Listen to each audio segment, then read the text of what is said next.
Pero Danielito, yo me imagino que usted se va a lanzar para ver cuántos votos saca. No, tía, dijo, yo me lanzo a ganar. ¿Cuánto influyó Luis Noboa Naranjo para que León Febres Cordero sea presidente? Yo diría que todo. Tengo que decir que Correa siempre fue muy respetuoso conmigo y siempre muy amable, pero jamás le di un centavo. ¿Por qué no hubo una buena relación entre los dos concuñados, entre Isidro y Omar Quintana? Cuando murió mi padre, en realidad él me dejó a mí en el negocio bananero. Él no le dio trabajo a Isidro. Hablemos un poquito de León Febres Cordero. ¿Cómo se incorpora al grupo Noboa León Febres Cordero? La sobrina de mi mamá, Eugenia, estaba casada con León y fue esa la razón por la cual entonces mi papá decidió darle la oportunidad a León para que venga, más que nada por la confianza.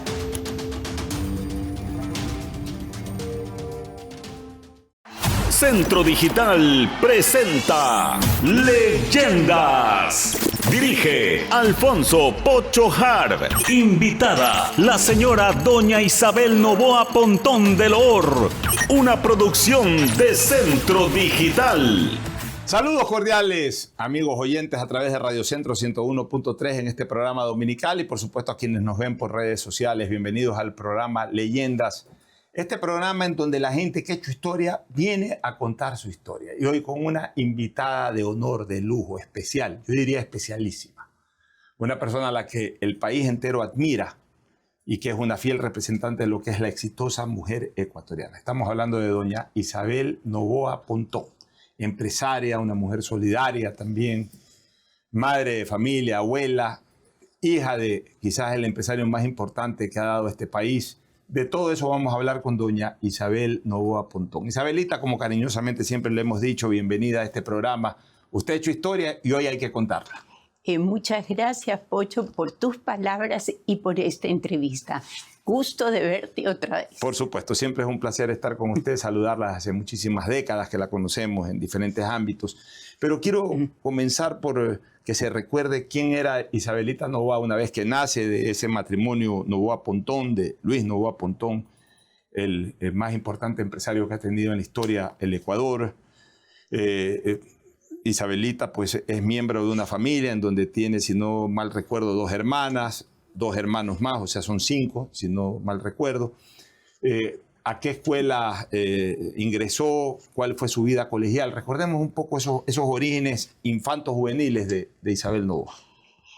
Bueno, puedo decir que tuve una infancia muy feliz, con unos padres maravillosos, tanto mi padre como mi madre, que siempre nos inculcaron, sobre todo principios, y también la bondad de mi mamá era siempre de comprender al otro. Me recuerdo cuando yo venía de la escuela, por ejemplo, y yo le decía, mamá, me pegó una niña, imagínese, qué coraje. Y ella me decía, mijita, tú no sabes lo que puede estar pasando esa niña en su casa. ¿Quién sabe si a ella le pegan? ¿Quién sabe si ella ve problemas con sus padres? Entonces, no se lo tomes tan a mal, olvídalo. ¿Y cómo era esa familia, a sabiendas que el patriarca de la familia era un empresario muy ocupado, con muchos negocios? Su mamá era la mujer ama de casa que estaba al cuidado de sus hijos, o quizás la señora también tenía actividades empresariales. Cuéntenos un poquito ese detalle casero. Sí, bueno, mi padre siempre se preocupaba de venir al almuerzo a la casa, siempre. Don Luis almorzaba en la casa siempre. Siempre, nunca dejaba de venir a almorzar. Entonces siempre era el momento de reunión de la familia. Inclusive no éramos 5, éramos 6. 6. Murió primero mi hermana menor, María Leonor, que murió a los 40 años, ella. Ya. Y luego pues murió mi hermano Lucho, que era el mayor. Luego de mi hermano Lucho venía yo, la primera mujer en la familia. Y pues en esa casa siempre recuerdo los almuerzos, que inclusive a todos nos encantaba el choclo. Ah, comían choclo. Sí, de las haciendas de Don Lucho. A todos el choclo, entonces era el plato favorito que hasta ahora sigue siendo el mío. ¿Choclo con queso? Ahora, choclo con queso. Y entonces, como mi papá siempre era pues muy formal en ciertas cosas, decía, primero servimos a las mujeres, luego los hombres, y por supuesto el que le tocaba al último era mi hermano Álvaro, porque era el hombre más joven. Primero era mi hermano Lucho y luego era él. Ah, era en ese orden que se servía la comida. Primero todas las mujeres, mi mamá, luego yo, luego así, en el orden debido. Luego entonces mi papá, luego mi hermano Lucho y al último mi hermano Álvaro. Y siempre se quejaba de que nunca le tocaba buena comida. O sea, le tocaba ya el cocolón, como se dice. Las mejores presas, los mejores choclos, todo. Y entonces a él le tocaba lo último. Y bueno, siempre había mucho amor. Y en mi padre muchos consejos, aparte de que mi madre también tenía muchísima dulzura, mucha bondad. Ella, yo diría que no fue una empresaria, pero fue la compañera de mi padre. Era el soporte que tenía su papá. Para terminar este detallito del almuerzo, del comedor, de la hora de servirse los alimentos, era la casa del hombre más rico del país, pero ahí se comía gourmet o se comía comida criolla. No, comida criolla. Y como muy era corriente. Antiguamente, pues muchos platos, porque antes había la entrada, la sopa, el plato principal y el postre.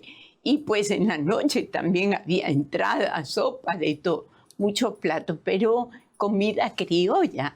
Tanto así que cuando mi padre ya, digamos, estuvo en el mundo y fue amigo de Rockefeller y todo, y tenía una casa en Southampton, apenas, digamos, Mechita se iba de viaje, que le dejaba hechos los menús a mi papá en Southampton. Mi papá entraba y nosotros estábamos muchas veces con él y le decía a la cocinera, olvídate de todo lo que te dijo Mechita. Para mí arroz con menestra y carne. Ese era el plato favorito de Don Lucho Novoa. O sea, comida criolla le encantaba. ¿Y qué le gustaba comer a Isabelita Novoa de niña, de adolescente? A mí me gusta. Aparte del choclo. Sí, aparte del choclo, bueno, comida y todo. La verdad es que inclusive hoy en día me cuido mucho a nivel alimenticio, de que trato de coordinar carbohidratos, siempre como cosas que son nutritivas, legumbres, carne. Una buena mezcla. Sí, una buena mezcla siempre. ¿En qué escuela estudió y luego en qué colegio estudió Isabel Novoa y sus hermanas, las Novoa Pontón? Sí, bueno, fuimos desde muy temprana edad, eso sí fue para mi mamá sobre todo una tristeza inmensa, porque yo tenía 12 años y mi hermana 11 años cuando nos mandaron a Suiza. Ellos vinieron con nosotros primero, mis padres. Y como aquí se terminaba el colegio, en febrero o a finales de enero, nos fuimos en marzo. Por lo tanto, allá el colegio ya había comenzado en septiembre. Entonces mi papá aplicó a esta escuela inglesa en Clarens, que queda en Suiza, más o menos a 1 hora de Ginebra. Ya es una escuela muy linda inglesa. Y como llegamos en marzo, entonces no había espacio para mi hermana y para mí dentro del colegio. ¿Cuál de las hermanas? Mi hermana Diana, que era la que me seguía. Entonces, por eso ella tenía 11 y yo tenía 12 en ese entonces. Entonces, mi padre, fíjese lo que él era, que pues fue con nosotros al colegio y dijo, a ver, ¿dónde las va a poner a mi hija? Entonces la directora le dijo, bueno, va a estar en este cuarto y esa es su cama. Entonces mi papá le dijo, perfecto, muchas gracias. Y trajo una litera al colegio para que estuviéramos en el colegio, mi hermana Diana y yo, no solo una. Entonces le dijo a la directora como hay un espacio para una, le puedo hacer el espacio para las dos. O sea, en una litera durmieron las dos. Claro, era la primera vez que había una litera en el colegio. Claro. Todas las alumnas venían a visitarnos a ver cómo era eso, que en el colegio se había permitido ahora una litera. Increíble. ¿Y qué recuerda de esa etapa de pubertad, 12 años, previo a la adolescencia, de la vida de Isabelita Noboa y también de Diana Noboa en Suiza? ¿Cómo era Suiza? ¿Cómo era el ambiente? Obviamente, pues, otro tipo de cultura, quizás ahí los primeros enamorados en Suiza. Cuéntenos un poquito Claro. del recuerdo de lo que era Suiza para ustedes. Creo que fue una etapa maravillosa y de lecciones. O sea, con muchísima pena de la separación con mis padres, pero sin embargo, como que aquí teníamos todo en el Ecuador y de pronto éramos una más, y no solamente una más, sino que con reglas muy estrictas. Me recuerdo que cuando salimos del colegio de aquí, copiábamos en el colegio, entonces yo, pues como llegué en marzo, también quería copiar. Y allá no había entonces nos explicaban que allá, que imposible, y que respeto a todo el mundo. Desde allí, digamos, me di cuenta que efectivamente no tenía ningún otro soporte que me pudiera ayudar en casos en que yo tenía problemas. Claro. Entonces me tuve que manejar de alguna forma y creo que eso me ayudó muchísimo. También me dio mucha humildad, siento que me dio humildad, me ayudó muchísimo, me introdujo en el mundo, me di cuenta que pues este mundo de Europa no era lo mismo que el mundo de acá, que era lo que se esperaba de mí. Traté de dar lo mejor que pude y tuve la suerte de que le escribió, me acuerdo, la directora del colegio, esto ya a los 4 años, porque me quedé 7 años.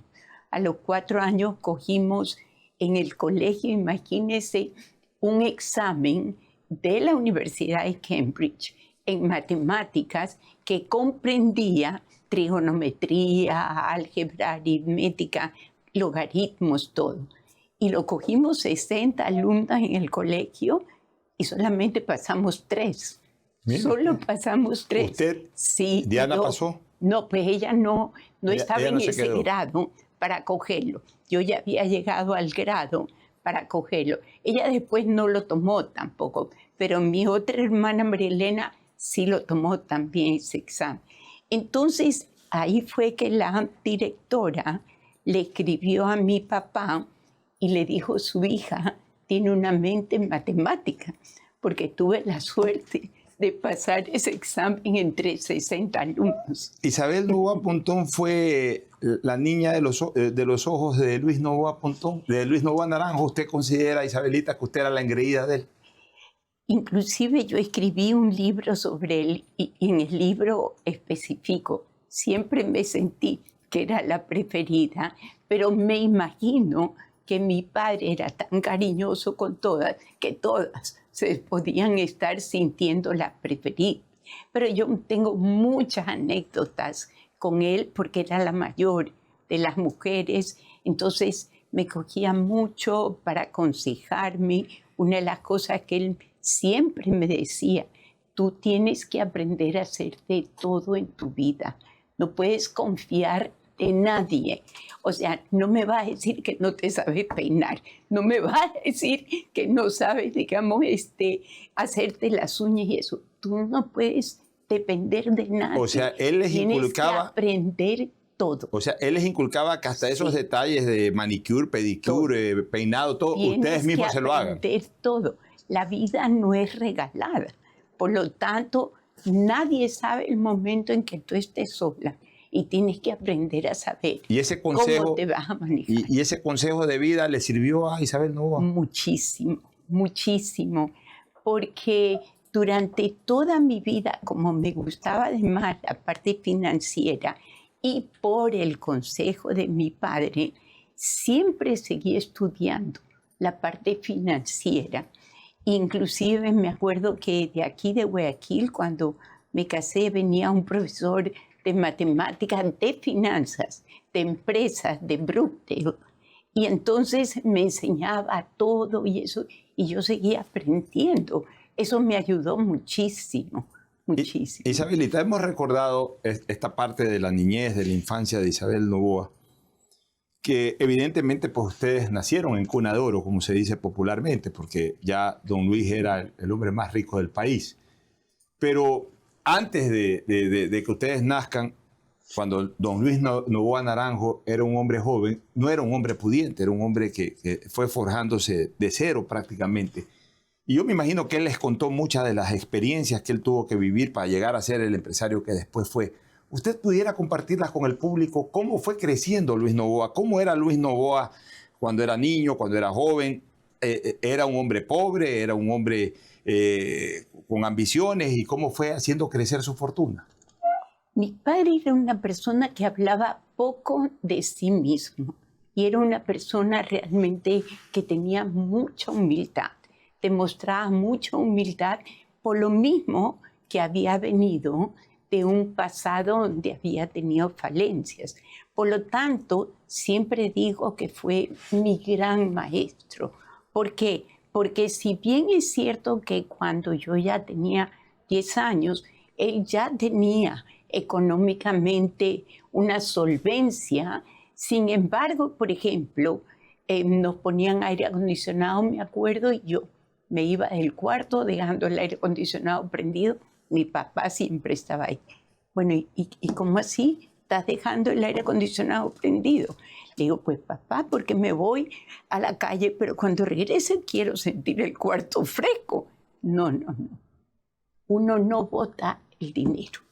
Uno no bota en esos detalles. Y además, cuando yo me bañaba mucho tiempo, ¿tú te has dado cuenta cuántas personas no tienen agua?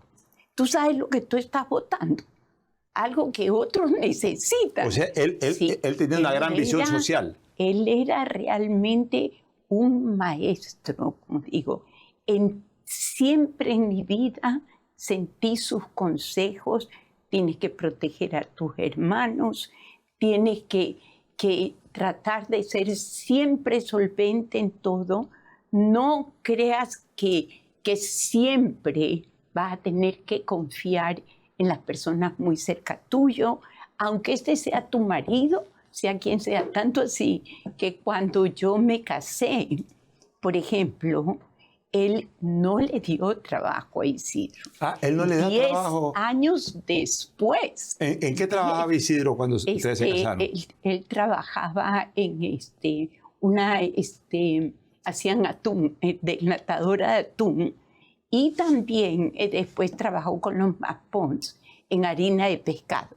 Ya. Cuando ya tuve 10 años de casada, fue que él lo llamó y le dijo, creo que ya has aprendido a trabajar en estos 10 años. ¿Qué revelación tan interesante? No te fue bien con la empresa de atún y ahí perdiste. Y te está yendo bien en la harina de pescado. Entonces ahorita ya estás listo para trabajar conmigo. Y recién ahí lo contrató. O sea que un poco ahí el mensaje era, no porque ustedes se casan con hijas mías, ya van a venir al Imperio Noboa. Ni tampoco nos pasaba una renta. Él pensaba que uno tiene que solventarse uno mismo. Era su enseñanza. Una pregunta, ya que estamos tocando ese tema, porque además siempre trascendió aquello. ¿Por qué a la larga don Luis Noboa sí le dio una acogida, aunque demoró 10 años, le dio una acogida a Isidro Romero Carbo, lo involucró en sus empresas, luego lo hizo hasta liderar sus empresas, pero no tuvo la misma decisión o la misma actitud como Omar Quintana Vaquerizo, a quien siempre lo mantuvo a distancia? Al menos eso trascendía. Sí, tal vez tuvo como más confianza, creo, en Isidro. Siento que desde el comienzo a lo mejor él supo ciertas cositas de Omar, a lo mejor que miraba a otras chicas o lo que sea, y no le llegó a tener la confianza completa. Pero igual él siempre era desconfiado. Cuando yo me casé con Isidro, por ejemplo, él sí nos dio una casa pero a nombre mío, no de Isidro. Y además, lo que tenía yo que hacer con esa casa es que estaba a nombre mío, pero yo no podía venderla, ni arrendarla, ni hacer nada si mi padre y mi madre no estaban de acuerdo. O sea, más claro, lo que era suyo, sí. Y de ahí lo que quería Isidro tenía que ganarse. Así es. Ya, y volviendo a la vida de don Luis Noboa, él obviamente comienza a generar empresas. ¿Y cómo surge esa visión multifacética de él? Fue obviamente agricultor porque tuvo muchas haciendas bananeras, fue armador porque tuvo muchos buques, fue industrial por Industrial Molinera y luego se metió en distintas empresas. ¿Cómo así él diversificaba esto? Porque hay mucha gente que se especializa en una sola cosa. Soy agricultor, soy productor o soy exportador, pero don Lucho de alguna manera consolidó varias actividades y en cada una de ellas tuvo éxito. Él era un gran visionario. O sea, yo diría que ya desde esa época que no existía, él comenzó a hacer las cadenas productivas, siempre. Entonces, por ejemplo, cuando llegó a comprar la exportadora bananera que la comenzó con Juan Marcos, entonces dijo, a ver, para yo exportar banano necesito tierras, también para hacer banano. Necesito una fumigadora para que me fumigue esas tierras. Necesito un banco, necesito una cartonera, necesito una papelera. Todo esto solamente en el negocio de banano. Entonces, él ya pensó en hacer las cadenas productivas. Y te puedo decir, Pocho, que sinceramente siento que en el país no ha habido otro empresario como él. No solamente porque él produjo el 5% del Producto Interno Bruto del país, que no ha habido otro empresario que lo haga, sino por su amor al país. Le pidieron en distintos países que le daban los gobiernos terrenos para que él pudiera sembrar ahí banano y todo, pero él no quería, porque él decía, mi país me necesita. O sea, él siempre fue muy anclado en Ecuador. Muy amante de su país. O sea, él tenía una visión, por lo que usted nos cuenta, Isabelita, él tenía la visión de que el dinero al final de cuentas no tenía que salir de la corporación. O sea, si soy productor de banano, de una vez también en fundo, de una vez en cartón, de una vez traslado, transporto, etcétera. La cadena productiva. Sí. Entonces, es una manera de que finalmente el dinero quede siempre y que produzca, en razón de la propia empresa, produzca utilidad en cada una de estas cosas, garantizar la utilidad. Pero además amaba a sus trabajadores. Por ejemplo, en el banano, los cargadores de banano, los cargadores. Mi papá bajaba, los abrazaba, les decía, mi hijo, ¿cómo estás? ¿Cómo está tu familia? Mañana voy a desayunar con todos ustedes. O sea, él amaba a la gente. O sea, él tenía un muy buen trato. No era el patrón bravo, soberbio, prepotente, sino humilde. Sí, súper humilde y querendón de su gente.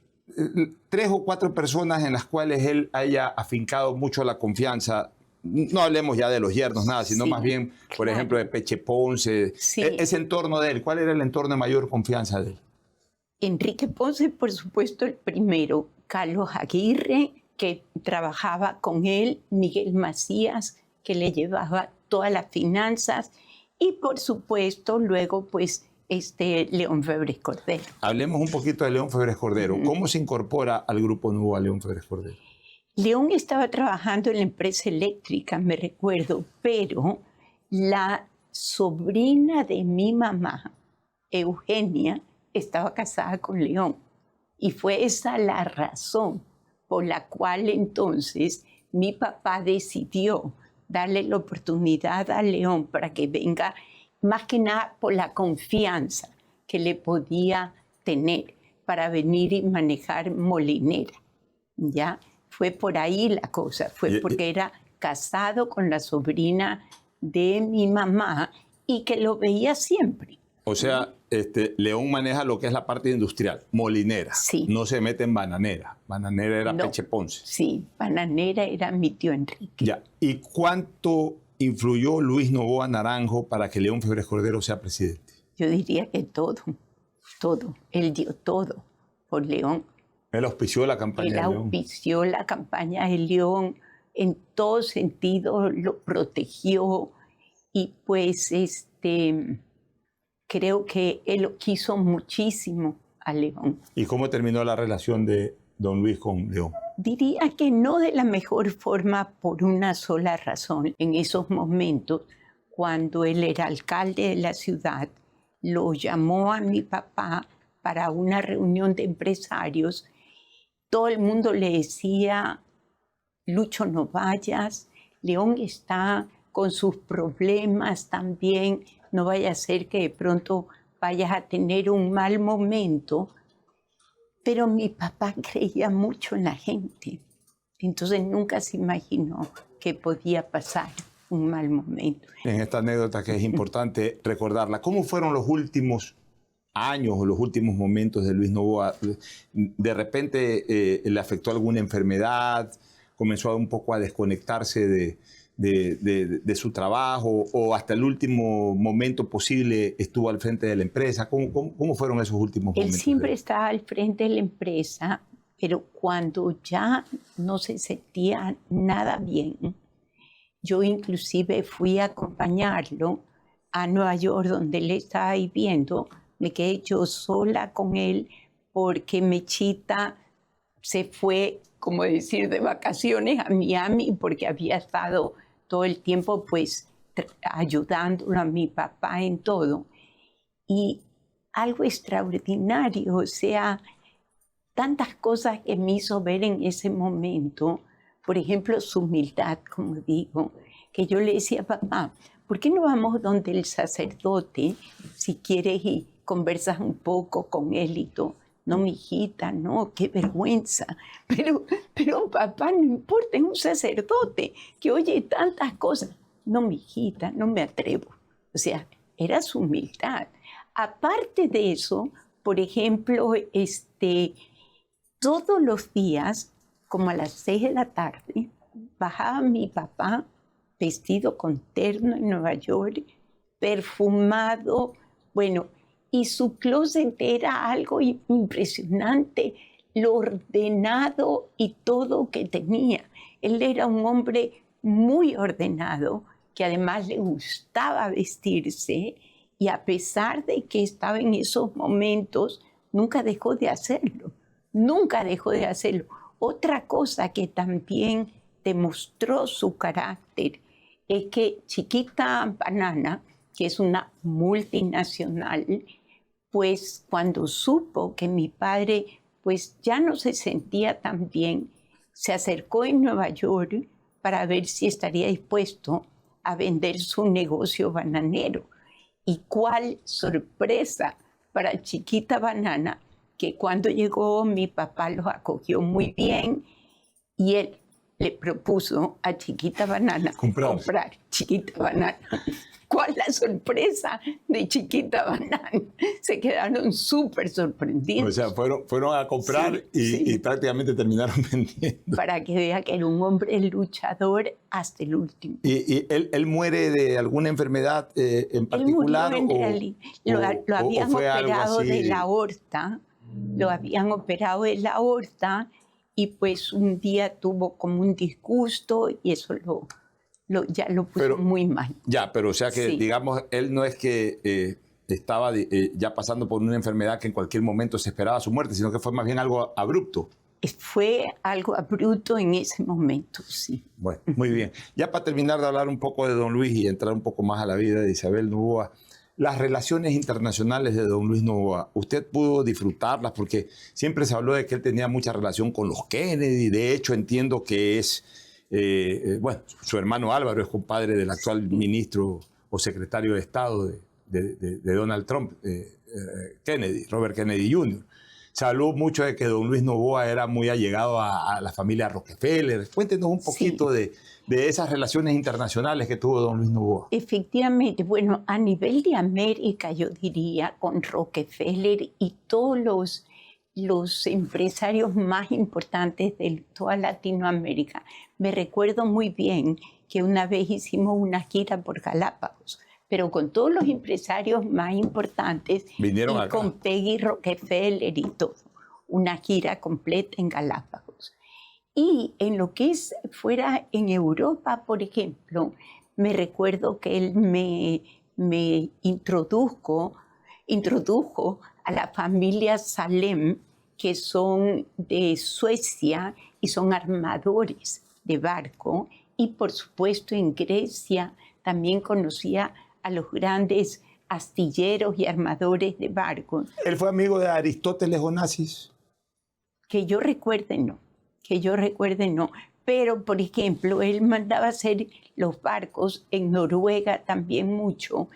Y siempre él decía, mi palabra vale más que un contrato firmado. Si yo le digo a usted que voy a hacer algo, es porque lo voy a hacer. Y tanto así lo hizo realmente conocer en Europa, que en Noruega él decía, quiero que me hagan 2 barcos. No había contrato. Y la gente ya, digamos, compraba todo para poderle hacer esos 2 barcos. Porque decían, nosotros sabemos que para Luis Noboa más vale su palabra que un contrato. Es que el buen empresario, más que una pluma, tiene la palabra. Eso es indiscutible y él era un ejemplo de aquello.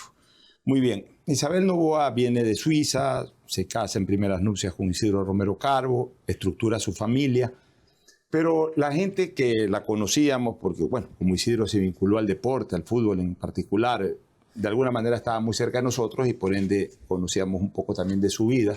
A usted la veíamos mucho en la parte social, no empresarial. Usted siendo hija de Luis Noboa, teniendo esa vena de comerciante, de empresaria. Sin embargo, usted estuvo al frente de una fundación llamada FAN, si no me equivoco. ¿Por qué Isabel Noboa no incursiona en la primera parte de su vida directamente al sector empresarial, sino que más bien se vincula a la parte social? Yo, cuando me casé con Isidro, pensé en ser su compañera y que él sentía que él quería realmente el brillar, el estar en todo. Y a mí me encantaba que lo haga. Pero hay un libro muy lindo de Shiva Ryu, que es el poeta más leído de Corea del Sur, que dice, no pongas una coma donde Dios pone un punto. O sea, Caramba. Todo lo que viene tiene una razón de ser. ¿Cree en el destino usted? Sí, creo en el destino y tiene una razón de ser en el sentido que hay cosas que pensamos que son para mal, pero finalmente pueden ser para bien. Tanto en el caso del divorcio, tanto para Isidro como para mí. En mi caso fue que me di cuenta que tenía que valerme por mí misma. Lo que le había dicho cuando era joven su papá. Lo que me había dicho mi padre. Entonces, primero traté como de confiar en él aún divorciada y le dije, si tú quieres puedes seguir manejando las empresas. Y yo le pagaba sueldo de todas las empresas y todo. Pero me di cuenta que él le gustaba vivir en España. Entonces no estaba aquí. Entonces fue cuando le dije, me da muchísima pena, pero voy a tener que manejarla yo, porque no le puedes dedicar tu tiempo.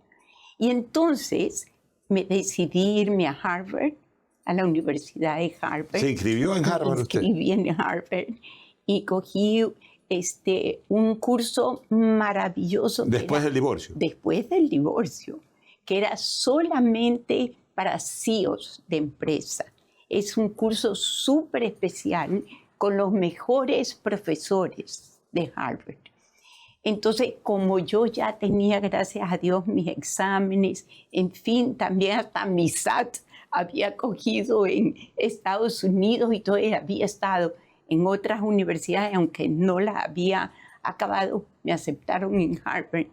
Y entonces fue un momento fantástico porque me di cuenta todo lo que tenía que todavía aprender, además de lo financiero en las empresas. Ahora, Isabelita, mire esta revelación que es interesante. Usted, mientras mantuvo su matrimonio con Isidro, dejaba que él sea el mediático y usted era la ama de casa y la que estaba al frente de esta fundación que ya vamos a hablar nuevamente de ella más adelante. Sí. Se produce el divorcio, usted seguía un poquito en la misma línea, sígueme manejando esto, te pago un sueldo, etcétera, pero llegó un momento en que vino el consejo, recordó el consejo de su padre, hay que valerse por sí misma y decide estudiar y emprender ya sus propios negocios. Entonces, ahí le pregunto una cosa, si su padre había sido un agricultor, un industrial, un bananero, un exportador, un armador, etcétera, si quien había sido su esposo había seguido más o menos la misma línea industrial, ¿cómo así a Isabel Noboa se le prende esta iniciativa de lo inmobiliario? Porque usted comienza por esa línea, a desarrollar lo inmobiliario, que el mall, que todos estos edificios de acá y otros más, y proyectos que hasta el día de hoy se siguen desarrollando. ¿Cómo así se fue por lo inmobiliario? Porque cuando murió mi padre, en realidad él me dejó a mí en el negocio bananero. Pero como hubo conflictos familiares y todo, y veía que mis hermanos también querían ese negocio, yo dije, no importa, veamos qué quieren darme a mí. Yo quiero estar independiente, pero ¿qué empresas? Entonces me dejarían a mí. Estoy dispuesto a ceder lo que mi papá me ha dado, con tal de que sientan que todos tienen lo que quieren y podernos repartir por igual. Entonces ahí parte de lo que me dieron a mí fue el Mall del Sol, la inmobiliaria del Mall del Sol, el centro comercial, pero recién lo inauguré yo, o sea, acabado de construir. Año 97. 97. Ese diciembre lo inauguré el Mall del Sol. Ya usted como la CEO ahí del Mall del Sol. Ahí todavía estaba con Isidro porque yo me divorcié en el 98 y cogí las empresas en el 98. Yo recuerdo, porque a ver, el Mall del Sol, antes, las tierras donde está actualmente el Mall del Sol eran de la Mercedes-Benz. Ahí había el galpón de la Mercedes-Benz. Sí. Yo recuerdo porque yo trabajaba en TC Televisión, trabajaba en Superca 800, que estaba ahí prácticamente en la esquina, en la que después se hizo Avenida Constitución, que era un camino de tierra prácticamente. Y recuerdo claramente que el Mall del Sol comienza con una oficinita chiquita en medio de todo ese inmenso terreno que la lideraba José Enrique Rivas. Claro. Que fue el promotor, hablemos así, que lo había puesto Isidro ahí. Claro. Y de repente se desarrolla el mall. Pero recién en el 97, en diciembre, fue que inauguramos el mall. Y en el 98, yo me divorcié en junio y ya como por el finales del 98, yo ya dije, bueno, ya tengo que manejar yo las empresas. En noviembre me acuerdo que me fui a Harvard y entonces ya pues traté de ver cómo podía yo manejar la empresa. Fue una etapa difícil porque en ese momento ninguna mujer manejaba empresas. Por supuesto. Entonces, hasta el barrendero del Mall del Sol se sorprendió. Digamos, barría deprimido porque decía, ahora sí todos nos vamos a la quiebra. Ahora sí, una mujer al frente y todos a la quiebra. O sea que ya no sé cuánto tiempo va a durar el mall. Pero tuve la suerte y la oportunidad, como digo, de irme a Harvard y de tener personas cerca mía que me apoyaran. ¿Quiénes? Por ejemplo, Ricardo Rivadeneira, en esa época era CEO también del grupo, entre comillas, que ya se hizo un grupo pequeño porque todavía no estaba la inmobiliaria. Nosotros habíamos comprado al frente al mall, habíamos comprado los terrenos frente al mall. No había nada todavía. Recién comenzamos en el 98 a hacer, digamos, a ver si hacíamos el Sheraton y el Executive Center. Pero lamentablemente vino la crisis financiera, que fue terrible. Felizmente yo ya había regresado pues de Harvard y todo, pero en ese momento también César Mesa estaba manejando el área inmobiliaria y que había comenzado. Entonces, cuando pasó lo del divorcio, a César le ofrecieron puestos en Malecón 2000, en otros lados, y me recuerdo siempre que él fue leal conmigo también, porque me dijo, Isabelita, yo le voy a apostar a usted, me quedo con usted. Entonces, él también, fue Ricardo y él que me ayudaron muchísimo, pero igual, como digo, César como era más joven, pero en el caso, aceptaba como más a una mujer, pero creo que los otros ninguno. Entonces, inclusive no me querían dar muchos informes ni nada. Yo le decía, a ver, un momento, aquí yo soy la accionista mayoritaria, yo tengo que saber todo. O sea, cuando sí, por ser mujer, por como ser que... mujer me ponían un poco aparte y como que decían, no, nosotros resolvemos. Pero con la crisis inclusive, el banco se quiso llevar los terrenos de al frente porque se subieron los intereses a 18%. El mall fue un desastre que recién había comenzado porque los concesionarios todos estaban en problemas por la crisis financiera, entonces no pagaban. Entonces nosotros estábamos pagando solo los intereses, pero no podíamos pagar capital para los terrenos de al frente. Entonces Ricardo vino y me dijo, Ricardo Rivadeneira, Isabelita, nos van a quitar los terrenos de al frente. Entonces le dije, Ricardo, hazme cita con el presidente del banco. Entonces, ¿cuál banco era? Era el Banco del Pichincha.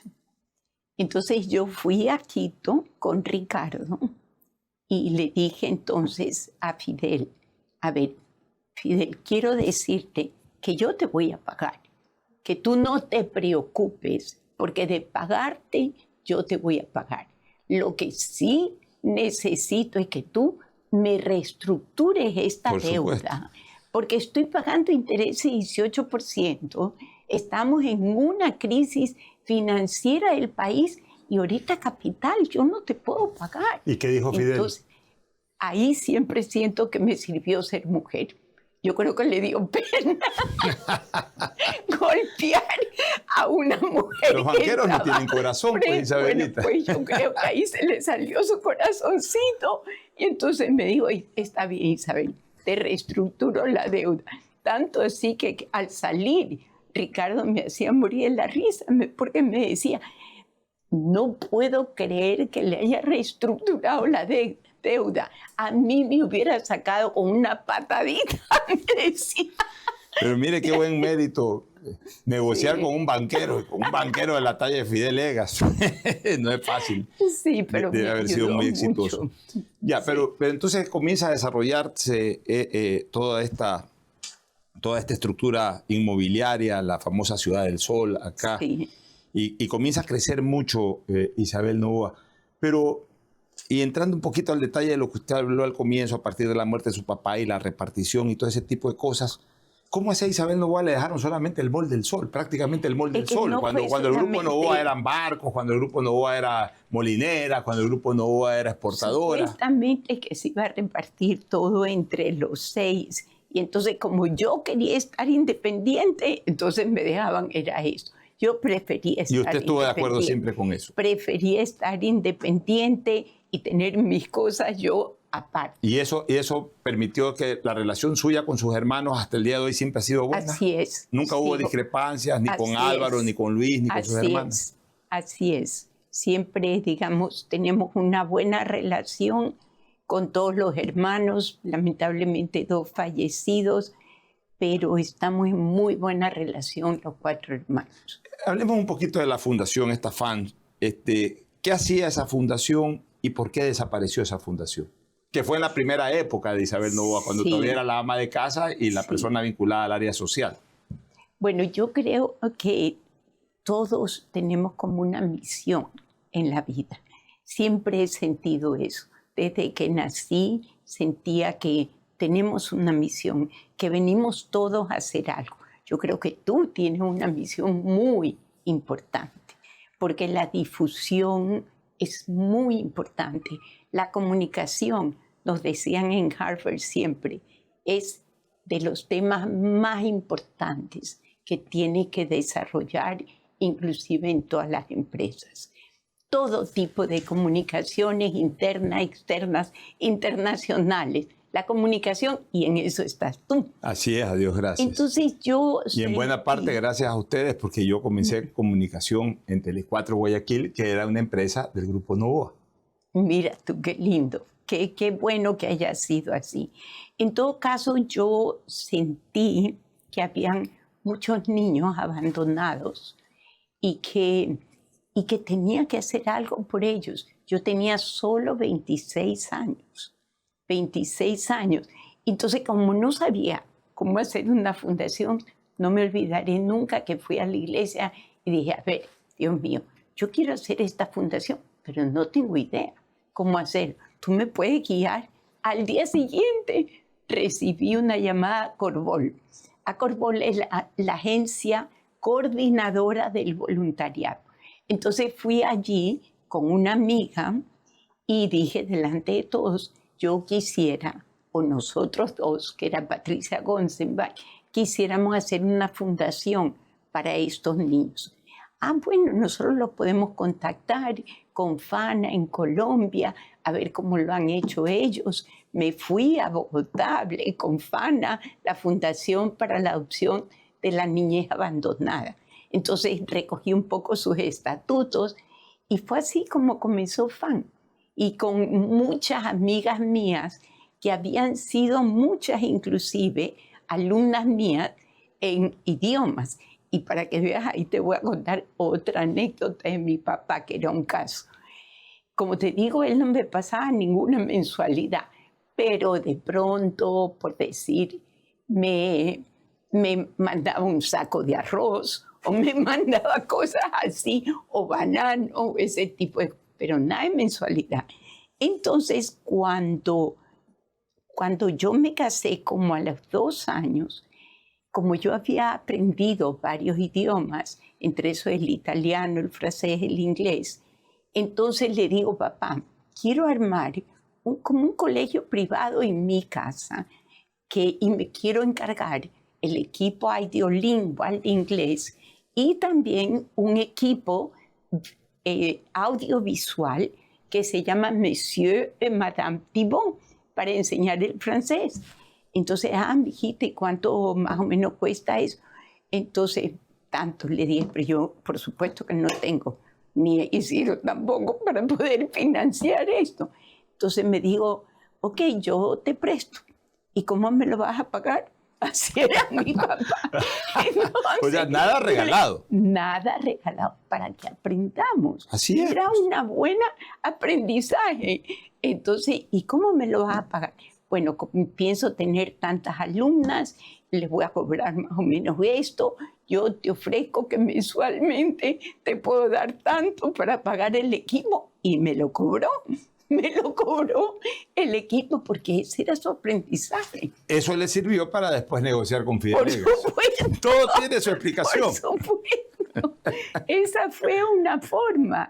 Entonces, bueno, finalmente fue maravilloso porque mis amigas más íntimas que yo amo y que siempre están ahí para mí son las que estuvieron en FAN. ¿Nombres de ellas? Sí, por ejemplo, Violeta Vaquerizo de Pulson, por ejemplo, Marcelora Barreiro, bueno, está mi prima Lourdes, está Cecilia Macías, Roca de Macías es ella, bueno, en fin, Yanina Starker, somos como 8 o 9. Yo recuerdo mucho a doña Sonia Vierda en la época de la fundación, también, sí. La esposa del capitán Silva, claro, el comandante Silva. Todas yo las veía todos los días por la fundación.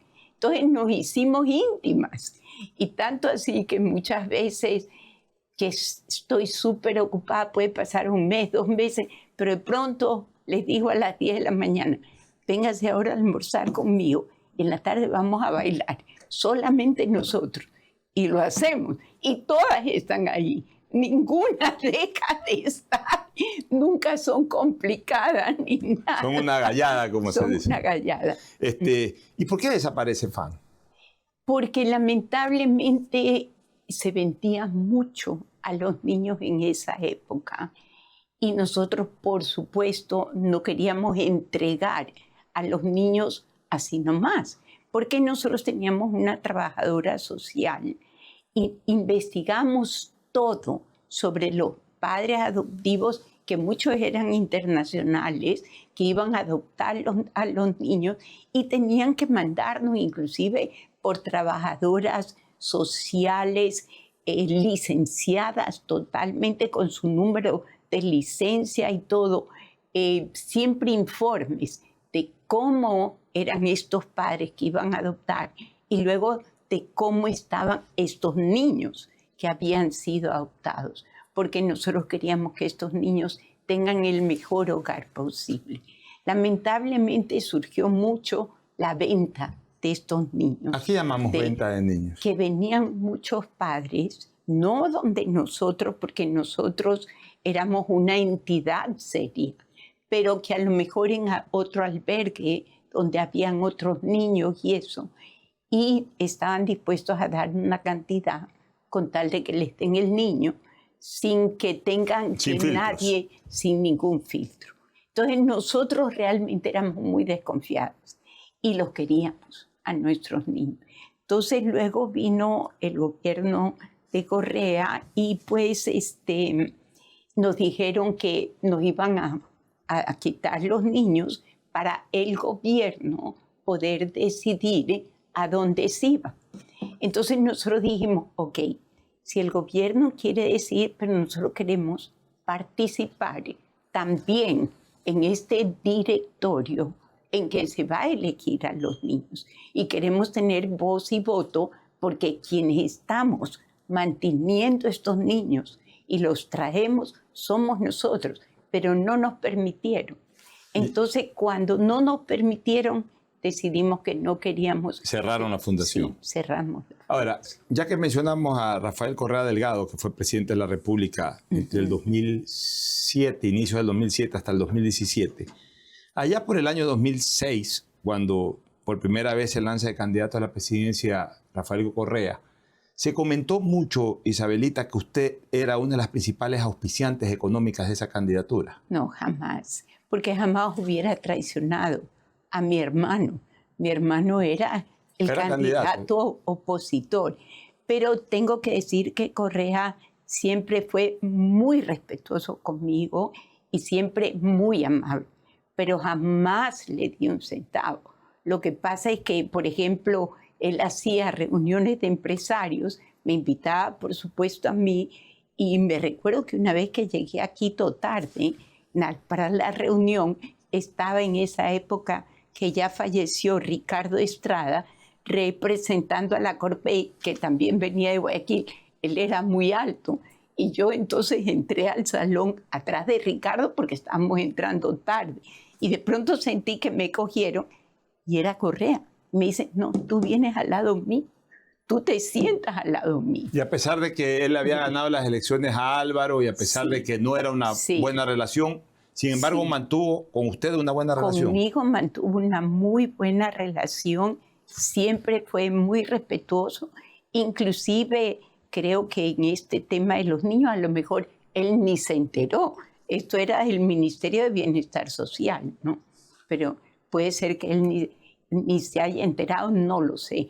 Pero en todo caso, sí tengo que decir que nunca le di un centavo, nunca jamás, pero que él siempre fue amable conmigo. Ya, eso es importante de todas maneras que haya quedado aclarado, porque en algún momento se decía eso, usted debe recordarlo, que usted había sido una de las principales auspiciantes en la primera campaña de él. ¿Y a su hermano Álvaro lo apoyó en las campañas? A mi hermano Álvaro lo apoyé en la primera campaña, pero luego hubieron conflictos familiares que le conté, que por eso es que finalmente dividimos el tema. Y entonces hubo algo, digamos, familiar más que nada, que se trataba de un directorio afuera, donde yo ya no estaba, pero que estaba parte de una hermana mía, que yo no estaba de acuerdo en que la sacara de ese directorio. Entonces él se molestó mucho conmigo porque yo voté en contra de que la sacaran a mi hermana. Entonces ahí un poco nos distanciamos. Después, no por mí, por parte de él, no por mí. Y después se reconciliaron. Y después nos reconciliamos. Ya, sí. Un par de preguntas más sobre este tema. De todas maneras, porque siempre causa expectativa todo lo que ha pasado al interior del grupo y de la familia Novoa.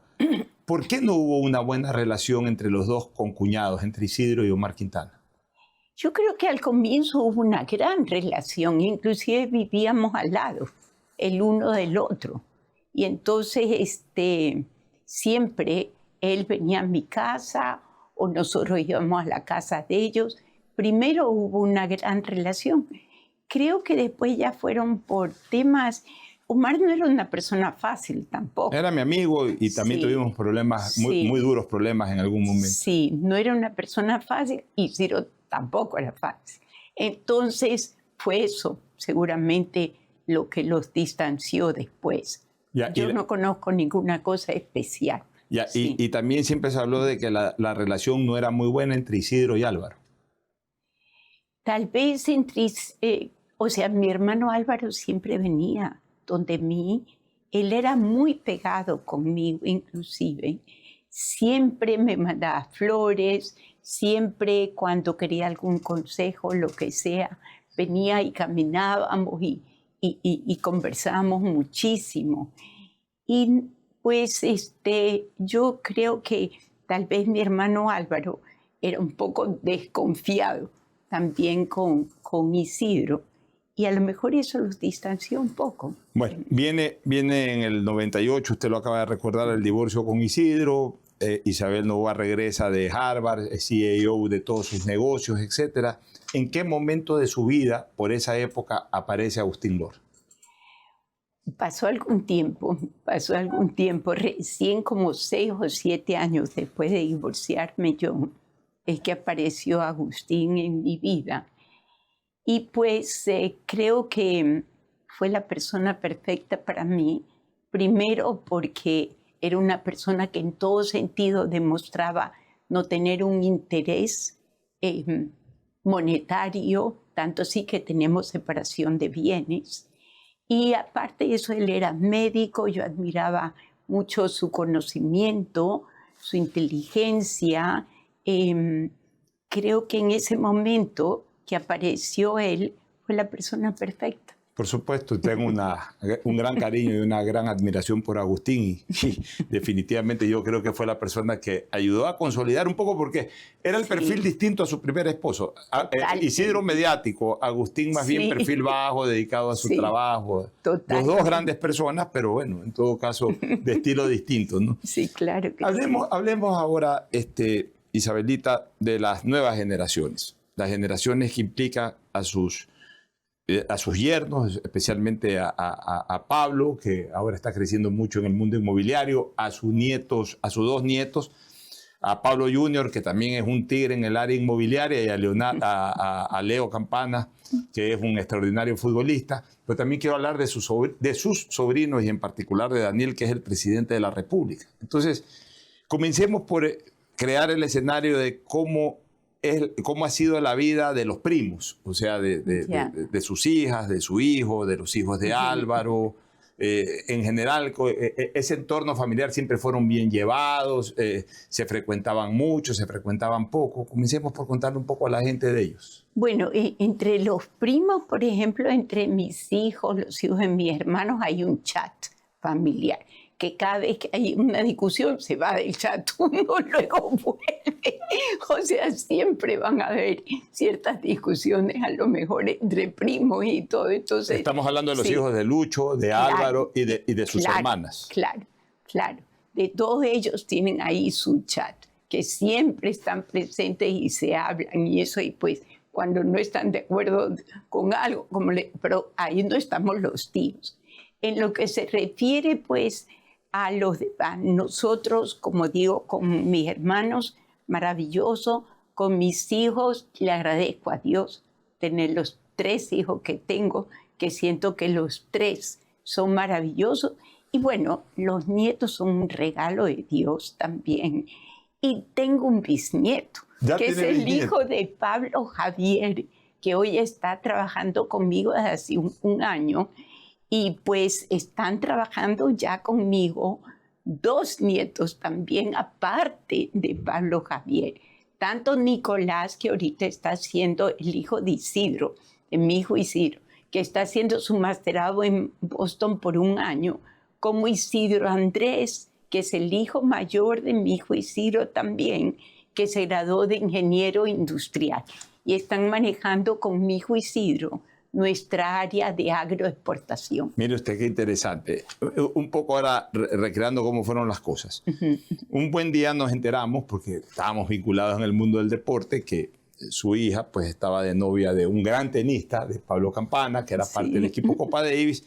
Recuerdo que incluso ustedes fueron a una Copa Davis en Chile en febrero del 97. Qué buena Ahí memoria. se anunció que prácticamente se retiraba Pablo porque había iniciado esta relación sentimental con su hija. Se casaron.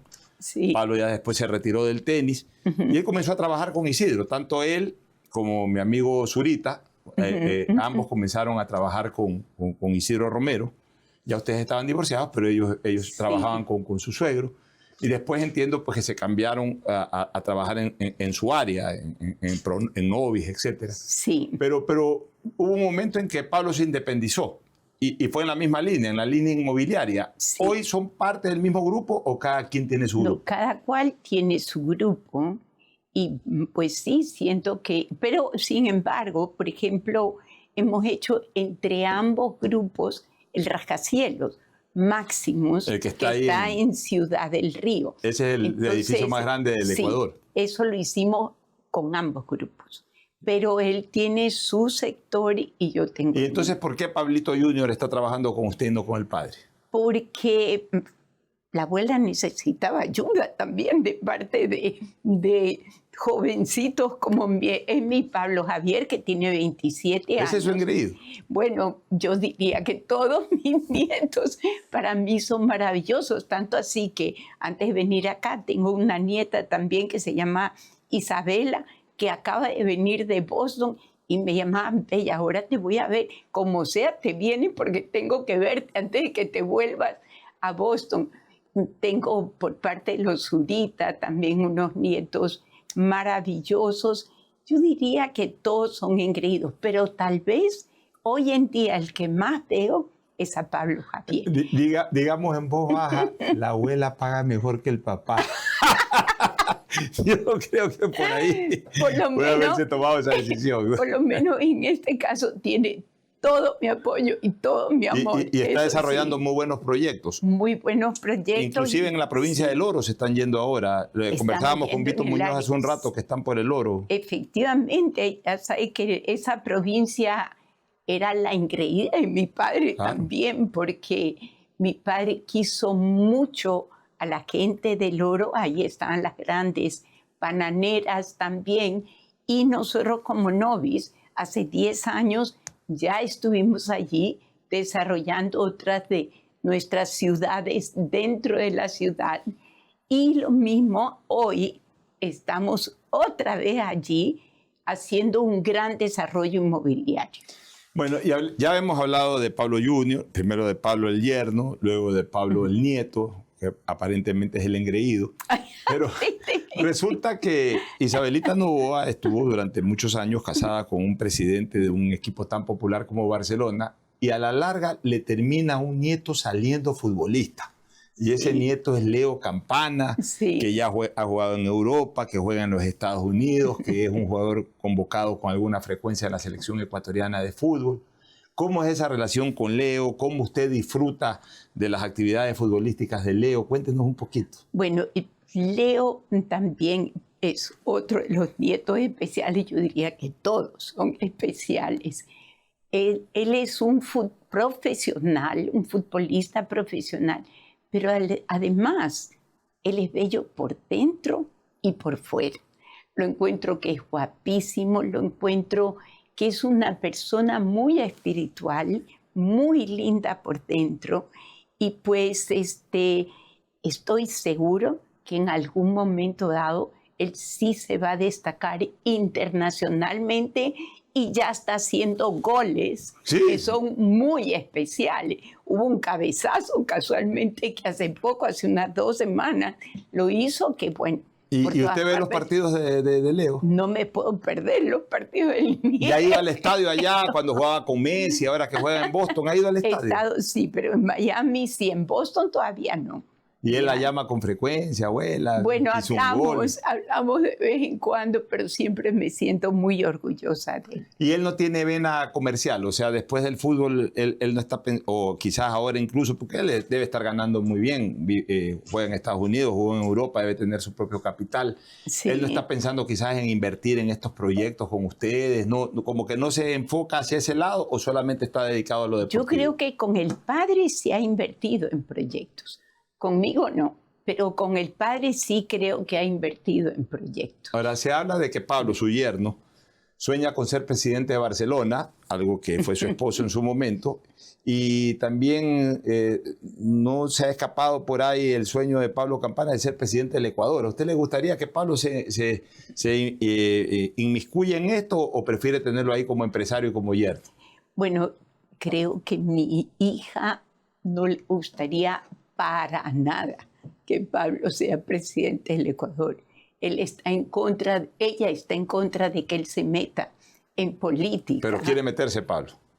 No estoy segura, porque no estoy segura si quiera meterse. Él a mí hace un tiempo me dijo que no, pero claro, las cosas pueden cambiar. Y de Barcelona, porque también dicen que quiere ser presidente de Barcelona. Y de Barcelona podría ser, ¿no? Eso sí podría ser. Ahí no habría oposición familiar. Isabelito, ahora hablemos del otro gran personaje de la familia Noboa, que es ni más ni menos que el actual presidente del Ecuador, Daniel Noboa. ¿Cómo fue la relación de Isabel Noboa, de usted, con Daniel desde niño?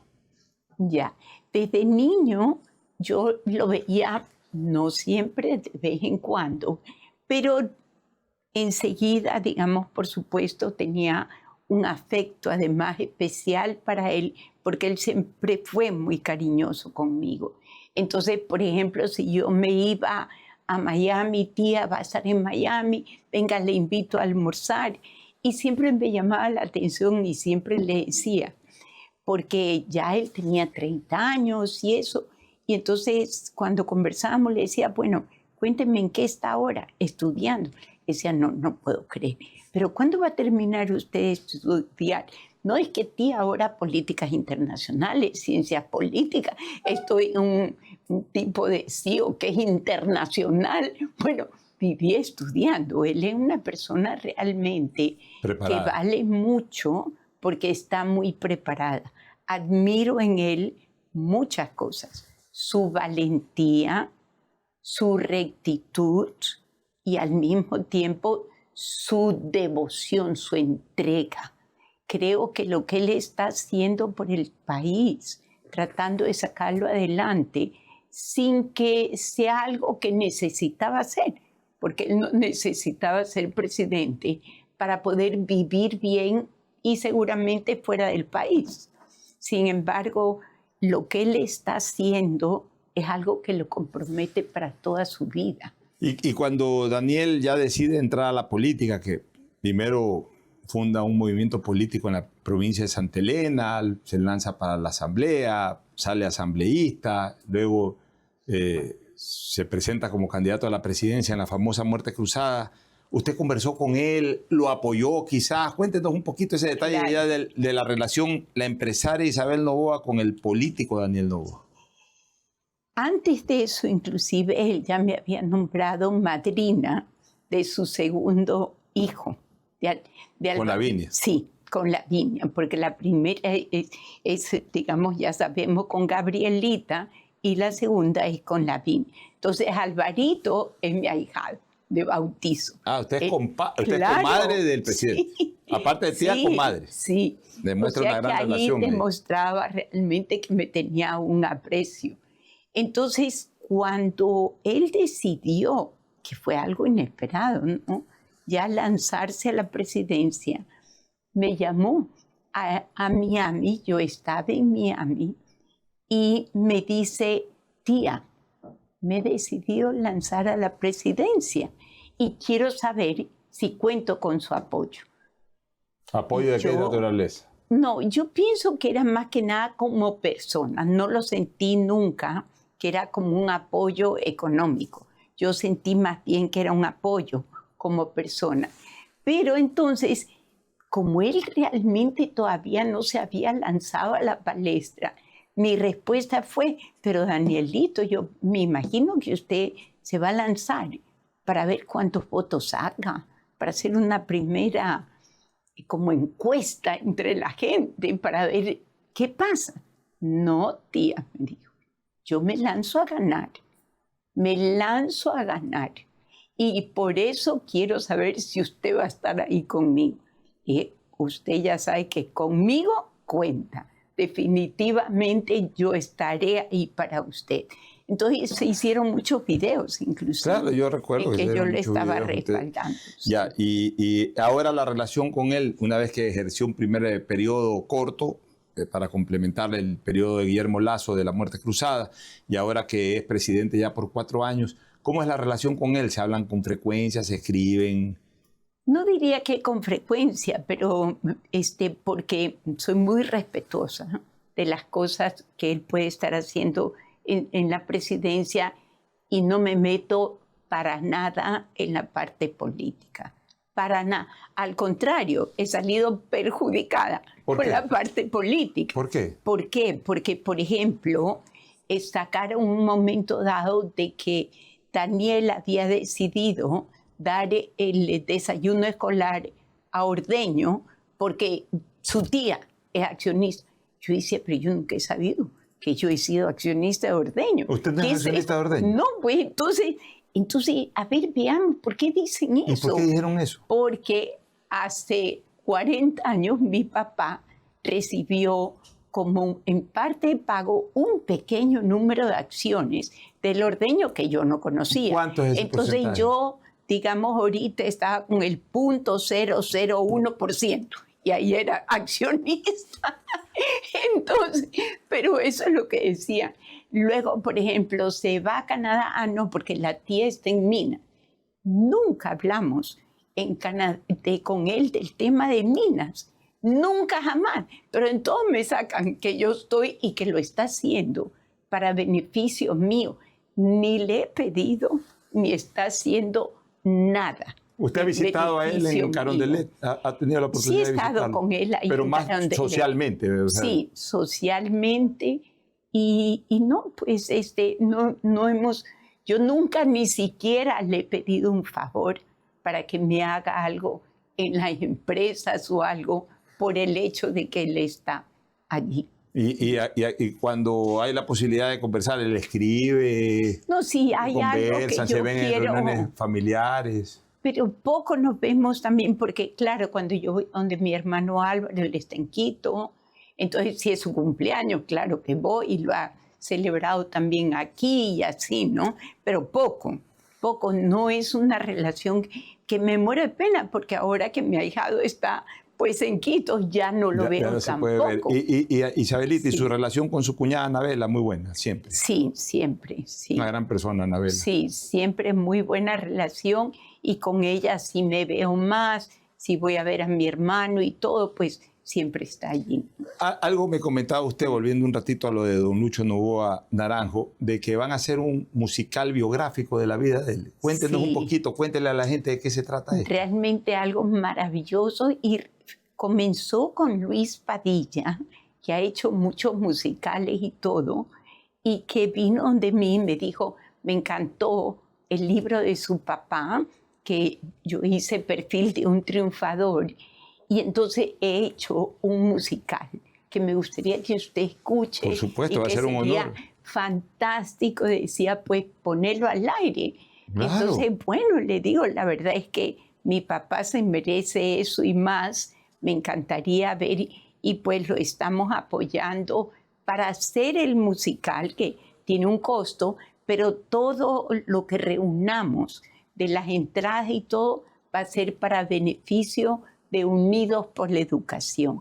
¿Sí sabes lo que es Unidos por por la favor, Educación? cuéntenos. Es muy importante. Hace como 6 años, un grupo de empresarios conmigo decidimos ayudar a la educación fiscal del país, porque es la que todos queremos que crezca y que nos va a permitir tener un mejor país. Usted sabe que la educación es el más grande transformador que pueda haber en un país.